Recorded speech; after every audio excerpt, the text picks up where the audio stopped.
राम राम बहन भाइयों। आज मन से लागते की ग्यारस है तो ग्यारस उत्पन्ना एकादशी हुआ थाने में उत्पन्ना एकादशी की कथा सुनाऊं। कथा ए प्रकार है।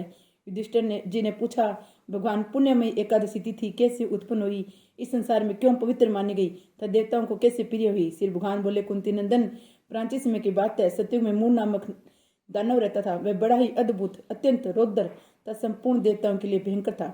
उसका रूपधारी दुरात्मा मासु ने इंद्र को भी जीत लिया था। संपूर्ण देवता उससे परास्त होकर स्वर्ग से निकाले जा चुके थे।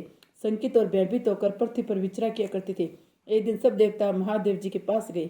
वहां इंद्र ने भगवान शिव के आगे सारा हाल कह सुनाया। इंद्र बोले, महेश्वर, ये देवता स्वर्ग लोक से भ्रष्ट होकर पृथ्वी पर विचर रहे हैं। मनुष्य में रहकर इनकी शोभा नहीं होती। देव, कोई उपाय बतलाइए। देवता किसका सहारा ले। महादेव जी ने कहा, देवराज, जहाँ सबको शरण देने वाले, सबकी रक्षा पर तत्पर रहने वाले जगत के स्वामी भगवान गरुड़ध्वज विराजमान है, वहां जाओ, वे तुम लोगों की रक्षा करेंगे।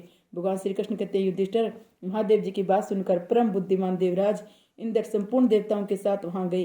भगवान गदाधर क्षीर सागर में जल में सो रहे थे। उनका दर्शन करके इंद्र ने हाथ जोड़कर स्तुति आरंभ की। इंद्र बोले, देवेश्वर, आपको नमस्कार है। देवता और दानव दोनों ही आपकी वंदना करती हैं। हे पुंडरीकाक्ष, आप दैत्यों की शत्रु है। मधुसूदन, हम लोगों की रक्षा कीजिए। जगन्नाथ, संपूर्ण देवता मूल नामक दानव से भयभीत होकर आपकी शरण में आए हैं। भगत वंशल, हमें बचाइए। देव देवेश्वर, हमें बचाइए। जनार्दन, हमारी रक्षा कीजिए, रक्षा कीजिए।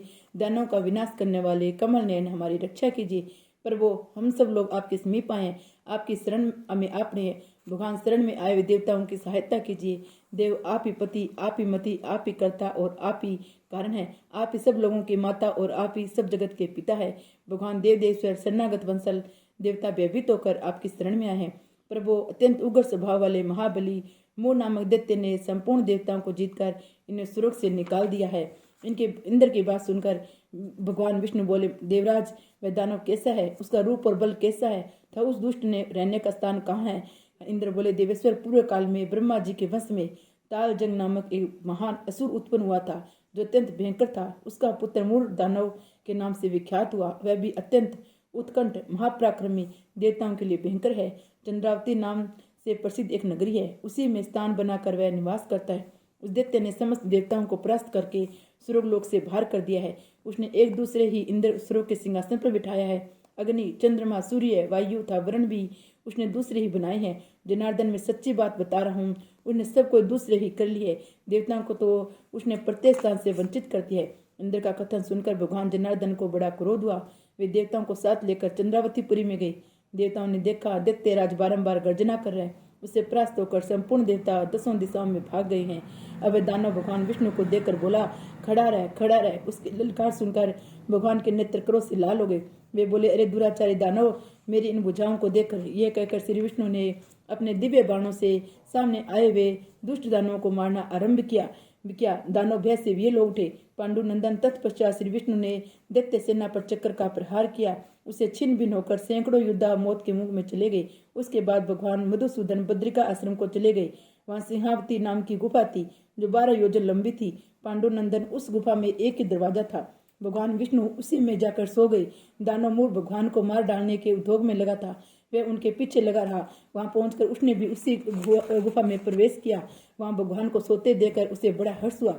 उसने सोचा, ये दानों को भय देने वाला देवता है, अतः निसंदेह इसे मार डालूंगा। युधिष्ठिर दानव के इस प्रकार विचार करते ही भगवान विष्णु के शरीर से कन्या प्रकट हुई, जो बड़ी रूपवती, सौभाग्यशालिनी तथा दिव्य अस्त्र शास्त्र से युक्त थी। वह भगवान के तेज के अंश से उत्पन्न हुई थी। उसका बल और पराक्रम महान था। युधिष्ठिर, दानवराज मूर ने उस कन्या को देखा। कन्या ने युद्ध का विचार करके दानव के साथ युद्ध के लिए याचना की। युद्ध छिड़ गया। कन्या सब प्रकार की युद्ध कला में निपुण थी। वह मूर नामक महान असुर उसके ओंकार मात्र से राख का ढेर हो गया। दानव के मारे जाने पर भगवान जाग उठे।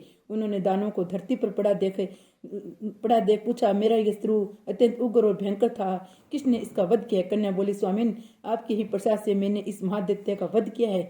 श्री भगवान बोले, कल्याणी, तुम्हारे इस कर्म से तीनों लोकों के मुनि और देवता आनंदित हुए हैं। अतः तुम्हारे मन में जैसी भी रुचि हो, उसके अनुसार मुझसे कोई वर मांगो। देव दुर्लभ होने पर भी यह वर मैं तुम्हें दूंगा, इससे में तनिक भी संदेह नहीं है। वह कन्या साक्षात एकादशी ही थी। उसने कहा, प्रभु, यदि आप प्रश्न है तो मैं आपकी कृपा से सब तीर्थों में प्रदान समस्त विघ्नों का नाश करने वाली, सब प्रकार की सिद्धि देने वाली देवी हूँ। जनार्दन, जो लोग आप में भक्ति रखते हुए मेरे दिन को उपवास करेंगे उन्हें सब प्रकार की सिद्धि प्राप्त हो।